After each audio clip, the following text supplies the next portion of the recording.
dan takutlah kamu kepada suatu hari yang kamu akan dinilai segala-galanya. Takutlah kamu dengan hari pertemuan.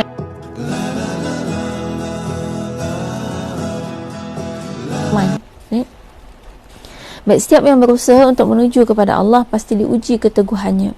Wanita yang mula berhijab misalnya pasti goyah jika ada cabaran yang menyukarkan untuk terus tetap dalam hijrahnya. Wanita yang ingin mula solat dan sujud pada Allah contohnya, pasti ada yang menghalang jika dia terus tetap hidup dalam lingkungan yang lama. Allah Subhanahu wa taala berfirman, a'udzubillahi minasyaitonir rajim. Ya ayyuhan nasu taqu rabbakum wakhshaw yawman la yajzi walidun 'an waladihi wala mauludun huwa jazin 'an walidihi syai'a. Inna wa'dallahi haqq. Fala taghurrannakumul hayatud dunya wala yaghurrannakum billahil ghurur. Wahai manusia, bertakwalah kepada Allah, bertakwalah kepada Tuhanmu, dan takutilah satu hari yang pada hari itu seorang bapa tidak dapat menolong anaknya dan seorang anak tidak dapat pula menolong bapanya sedikit pun. Sesungguhnya janji Allah adalah benar. Maka janganlah sekali-kali kehidupan dunia memperdayakan kamu, dan jangan pula penipu iaitu syaitan memperdayakan kamu dalam mentaati Allah. Surah Luqman ayat 33. Baik, jadi dalam ayat ini disebut wahai manusia disuruh bertakwalah kepada Allah dan takutlah kepada suatu hari yang di mana ayah tak boleh tolong anak dia, anak tak dapat tolong ayah dia. Maksudnya walaupun anak beranak kita tidak dapat tolong menolong gitu.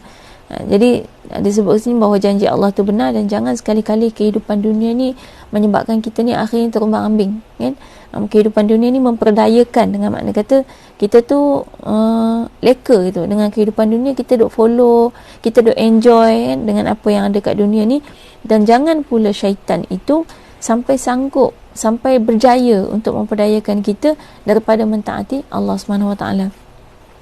Baik, jadi maknanya kat sini disebut maknanya membuatkan kita ni kalau rasa nak terpengaruh dengan apa pun kehidupan dunia, nak terpengaruh dengan apa pun kesenangan, kemewahan dunia, kita tengok ayat tu, kita ingat balik, takutlah kamu kepada saat nanti kamu akan pergi berjumpa dengan Allah Subhanahu wa taala. Takutlah kamu dengan satu ketika yang mana kamu akan dihisap, yang mana segala keseronokan ni semua akan hilang macam tu saja dan tak ada nilainya kepada kita.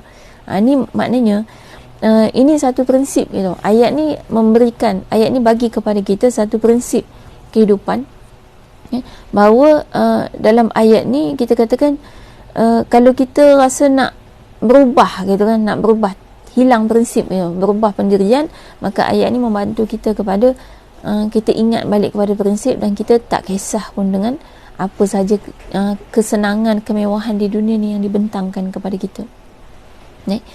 Dan kemudian pesan Allah dan Rasulullah SAW amat jelas agar sentiasa berdampingan dengan orang yang soleh.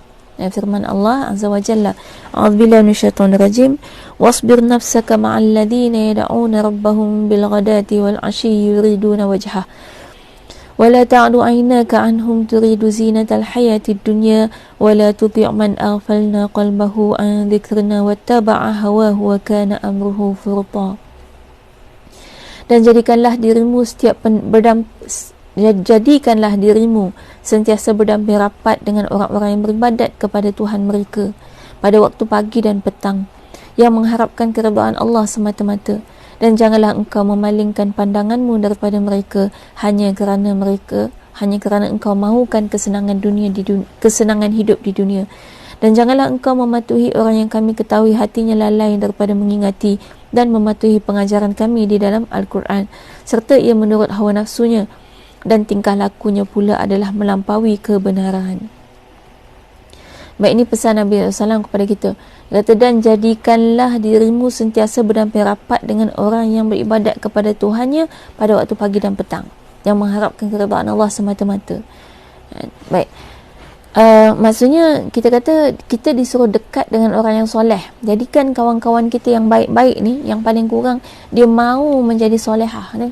Itu sebagai kawan dekat kita. Dan sifat orang soleh ni apa dia? Satu, dalam ayat ni maknanya apa dia? Dia ibadah. Dia fokus hidup dia ialah ibadah setiap pagi dan petang. Maksud pagi dan petang ni maknanya sepanjang hari, sepanjang hidup dia, fokus dia adalah untuk melaksanakan kebaikan, melaksanakan amal ibadah. Baik, itu satu. Maknanya itu sifat orang soleh. Yang keduanya, sifat orang soleh ialah dia sentiasa mengharapkan keredaan Allah SWT. Maknanya orang yang soleh ni, kita lah, kalau kita memang betul-betul nak jadi orang soleh, kita tak mengharapkan apa-apa selain daripada keredaan Allah. Kita tak mengharapkan pandangan manusia. Kita tak mengharap manusia mengagungkan kita. Kita tak harap ada manusia pandang tinggi kepada kita. Semua tu bukan fokus dalam hidup kita. Fokus hidup kita adalah kita nak supaya Allah yang meredai kita. Ini sifat orang soleh. Jadi ayat tadi sebenarnya dia bagi ciri-ciri orang soleh. Jadi apa tadi? Satu, orang soleh sentiasa ibadah. Satu, sifat dia sentiasa ibadah 24 jam. Yang kedua, orang soleh adalah orang yang hati dia hanya ingin kepada keredaan Allah SWT. Baik, kemudian diperintahkan kat sini, jangan kamu memalingkan pandanganmu daripada mereka hanya kerana engkau mahukan kesenangan hidup di dunia. Maksudnya, jangan sampai kita kadang-kadang dah dapat kawan yang soleh tapi kita tak selesa. Sebab duduk dengan kawan ni, kita kata dia ni tak sporting lah, susah. Duduk dengan dia, kejap-kejap tengok dia solat, kejap-kejap tengok dia zikir, kejap-kejap kita ni nak buat maksiat, susah kita kata. Akhirnya kerana itu kita pun, dah lah aku jauh lah. Contoh, ataupun kita nak mengumpat, senang serta mengumpat, duduk dengan kawan macam ni, asal kita mula mengumpat je dia lari tajuk kan. Asal kita baru nak start enjin je kan, baru nak mula mengumpat, dia mula buat tak dengar kan. Kita pun rasa susah lah, tak best kawan macam ni kawan macam ni tak boleh nak sembang, kita kata kan. Sebab sembangan dia ni tak boleh nak, kita kata baru nak bercerita sikit pasal orang dah tak boleh kan. Padahal kita kemai lagi nak cari orang untuk luar perasaan, untuk apa, kita kata baru tadi geram dengan bos, kita rasa kita nak cari kawan untuk kita cerita kan. Tiba-tiba jumpa kawan ni macam tu pula respon dia, kita pun akhirnya dah lah tak best kawan dia kan, kita menjauh. Ini Allah pesan ni, kalau kamu dah jumpa kawan macam ni, jangan kamu tiba-tiba lari gitu. Ya, mungkin kawan macam ni, kawan yang soleh ni kadang-kadang ada sifat-sifat peribadi dia yang semula jadi ada dalam diri dia tu tidak begitu menyelesakan kita, mungkin kan, boleh jadi. Tapi kita kena bezakan antara sifat peribadi yang berbentuk kelemahan manusia dengan sifat yang berbentuk ada kesan kepada dosa pahala, ada kesan kepada iman, kepada ibadah kita kepada Allah SWT. Itu kena dibezakan. Jadi mungkin kawan ni ada kelemahan dia. Contoh, kalau bercakap tak pandai nak senyum kan, ataupun kalau bercakap lambat kan, satu-satu, kita pun boring kan. Ataupun dia ni diam sangat, tak boleh nak sembang. Itu kan kelemahan peribadi gitu. Bukan kelemahan lah, kita kata itu sifat peribadi dia. Atau kita kata dia ni kasar kan, kalau tarik kursi satu kafe dengar, kita malu gitu kan. Itu kan maknanya sifat peribadi. Dia tak ada kaitan dengan agama kan? Tak ada kaitan dengan dosa pahala. Jadi dalam bab ni kita kata kita terimalah kelemahan dia, sebab Allah kata kalau kita lari daripada kawan yang dah baik macam ni, maka warningnya adalah kita akan kita kata akhirat kita akan hilang. Kita akan kehilangan akhirat. Sebab apa? Kita lari daripada dia demi kesenangan dunia. Kita tak mau berkawan dengan dia sebab kita nak mengumpat dengan bebas. Kita tak mau berkawan dengan dia sebab kita nak buat maksiat dengan bebas kan? Jadi ni maknanya warning lah, kalau kita lari daripada kawan macam ni, kita yang akan rugi. Dan janganlah kamu mematuhi orang yang kamu ketahui hatinya lalai daripada mengingati dan mematuhi perintah pengajaran kami dalam Al-Quran, serta ia menurut hawa nafsunya, dan tingkah lakunya pula adalah melampaui kebenaran. Baik, ini lawan kepada soleh tadi, ini orang toleh. Baik, jadi dia kata jangan kamu ni pergi berkawan dengan orang toleh, dan kemudian kamu tu boleh apa lagi memilih orang toleh sebagai ketua pemimpin kita, yang akhirnya memaksa kita untuk mentaati perintah dia. Baik, apa sifat orang toleh? Dalam ayat ni disebut sifatnya adalah satu, dia lalai daripada mengingati Allah.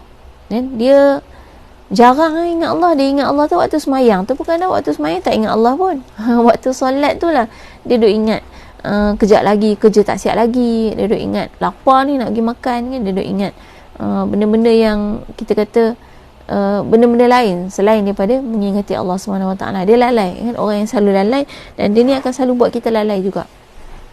Baik, Dan kemudian sifat orang toleh tu lagi yang kedua. Tadi yang pertama tadi lalai. Baik, yang kedua adalah dia tidak mematuhi perintah Allah. Dia tidak mematuhi perintah Allah. Jadi maknanya dia jauh daripada apa yang Allah perintahkan kepada kita. Atau memang dia tahu hukum hakam tapi dia tidak mahu mematuhi.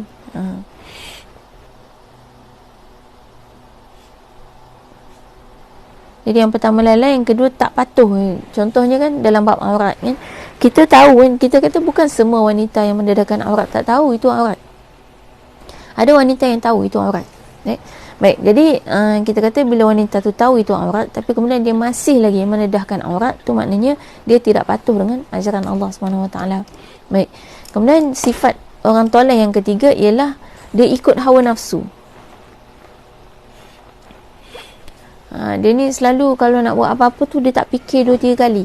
Dia kira apa nak buat, dia buat je.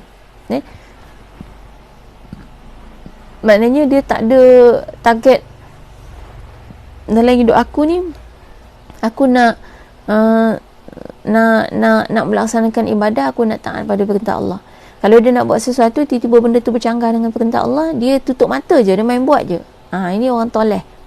Maknanya dia sentiasa mengikut hawa nafsu dia. Kalau makan, dia kira kalau sedap makan banyak. Ni hati-hati.